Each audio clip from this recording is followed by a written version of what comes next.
वामनदेव भगवान को स्वागत करके बड़ी सुंदर आसन पर बिठाया जाता है। प्रेम से श्री राधे। और बलि महाराज चरणों में बैठ के ब्राह्मण देवता कैसी आपकी सेवा करी जाए, क्या आपको दिया जाए?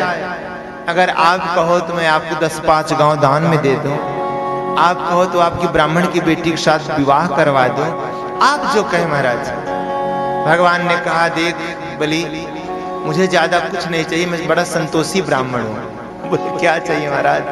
बोले अगर देना चाहता है ना कि तस्मात् त्रीण पदानीव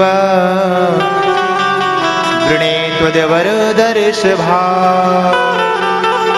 एतावतैव सिद्धो अहं वित्त यावत प्रयोजनम। हे राजन, हमें बहुत कुछ नहीं चाहिए, जितना मेरा प्रयोजन होता है उतने में संतोष कर लेता हूँ। अगर आप देना चाहते हैं तो मात्र आप मुझे 3 पग भूमि दे दीजिए बस। कितना? बलि ने कहा, महाराज मेरा अपमान कराओगे क्या, हंसी कराओगे क्या? बोले क्या? अरे कम से कम मेरी सामर्थ्य के अनुसार तुम मुझसे दान मांग लेते। बलि को बड़ा घमंड था, मैं कुछ भी दान कर सकता हूँ। और प्यारे, जब भी अभिमान आता है भगवान अभिमान को ही तोड़ते हैं। प्रेम से कहिए श्री राधे। बोले महाराज इतनी सी बात, ये लो। तुरंत 3 पग भूमि देने का वचन स्वीकार कर लिया। इतने में शुक्राचार्य जी महाराज पहुंचे। बलि ने कहा, गुरुदेव जी देख रहे हो, ये कैसा ब्राह्मण पुत्र है जो दान लेने से मना कर रहा। शुक्राचार्य जी ने ध्यान लगाया तो देखा, रे बोले बलि, बोले हाँ महाराज। बोले ये किसी ब्राह्मण का पुत्र नहीं, ये तो सबका बाप है, ये सबका बाप है। बोले मतलब? बोले नारायण है, तो इसको नहीं समझ पा रहा है। अरे 3 पग भूमि का वचन अगर देगा तू, संकल्प देगा तू, अरे 2 पग में, 1 पग में सारा नीचे का लोग, दूसरे पग में सारे ऊपर के लोगों को नाप लेगा, तीसरे पग में तेरे पास कुछ देने को नहीं बचेगा, तुझको नरक में डाल देगा, मना कर दे।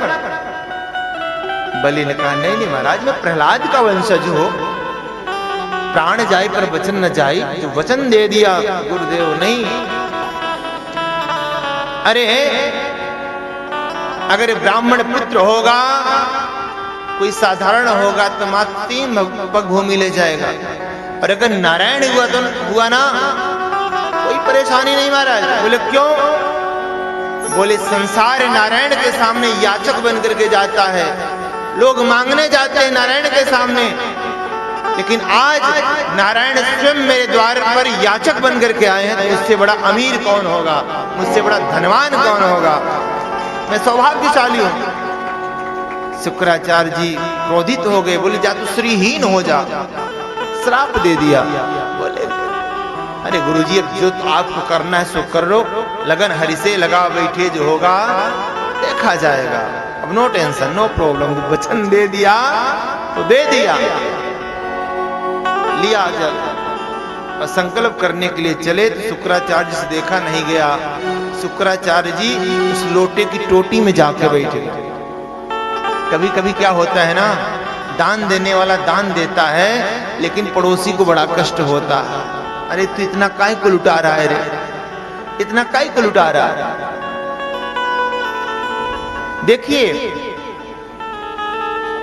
भगवान को पाने के लिए ज्ञान और वैराग्य दोनों की आवश्यकता है। शुक्राचार्य जी को तो ज्ञान था तभी समझ गए नारायण है, लेकिन वैराग्य नहीं था, लोभ था, अतः देने से मना कर रहे हैं। तो भगवान ने कुशासन लिया था, उससे एक कुशा निकाला और टोटी में डाल के सफाई कर दिया। शुक्राचार्य जी की एक आंख फूट गई। प्रेम से कहिए श्री राधे। निकल के भागे उसमें से। अतः कभी कोई दान दे रहा हो ना, तो प्रयास करिए, उसका उत्साह वर्धन करिए।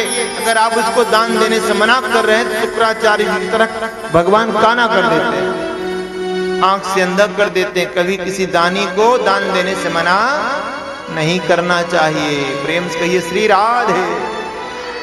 दिया संकल्प प्यारे, और जब संकल्प दिया तो नारायण भगवान एक पैर ऊपर उठाया, सीधे अनेक अनेक लोगों से होते ब्रह्मलोक पहुंचा। ब्रह्मा जी ने भगवान श्री चरणों को धोया और उस जल को कमंडलों में रख लिया। वही जल बाद में गंगा जल बना है, जो ब्रह्मा जी ने ऊपर छोड़ा। और भागीरथी तपस्या करने पर मेरे भोले बाबा हमारे गोमुख गंगोत्री से लेकर के जधर जधर से गए गंगा सागर तक, उधर से गंगा मैया प्रवाहित हुई। बोल गंगे मैया की। गंगा जल पीने से, भगवान के चरणामृत पीने से अकाल मृत्यु नहीं होती कि अकाल मृत्यु हरणम सर्व पाप प्रणाशनम, अकाल मृत्यु हरणम सर्व व्याधि विनाशनम, विष्णु पादोदकम पीत्वा पुनर्जन्म न विद्यते। प्रेम से श्री राधे। तो ऊपर वाले चरण से ऊपर के सारे लोग, नीचे वाले सारे दूसरे चरण में सारे लोगों को माप लिया। अब बोले बलि अब बता तीसरा पग कहाँ रखो। बलि ने कहा महाराज पहले एक शंका का समाधान करिए। बोले क्या? बोले महाराज ये दान बड़ा या दानी, ये धन बड़ा है या दानी? बोले महाराज दानी। तो बोले महाराज अभी तो आपने मेरी ये सब धन को आपने माप लिया है, मेरे वर्चस्व को माप लिया, मेरी संपत्ति को माप लिया, तो अभी तो मैं बचा हूं, मुझे माप लीजिए। और भगवान ने बलि की जैसे सिर पर पैर रखा वैसे बलि पाताल लोक को चले गए। नारायण प्रसन्न हो गए, सभी देवताओं की खोई हुई संपत्ति इंद्रासन आदि उनको वापस किया। उसके पश्चात कहा बलि मैं तुझसे प्रसन्न हूं, तुझे क्या चाहिए? बलि ने कहा महाराज अगर मुझे कुछ देना चाहते हो ना तो मैं जब भी घर से बाहर निकलूं आपका दर्शन करूं। भगवान ने कहा वाह वाह बेटा तुझे मुझे गेट कीपर बनाकर रखना चाहता है, द्वारपाल।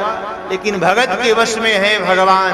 भगवान तो बलि के ऊपर प्रसन्न है और भगवान पाताल लोक में ही बलि के द्वार पर हर समय खड़े रहने लगे। बहुत दिन व्यतीत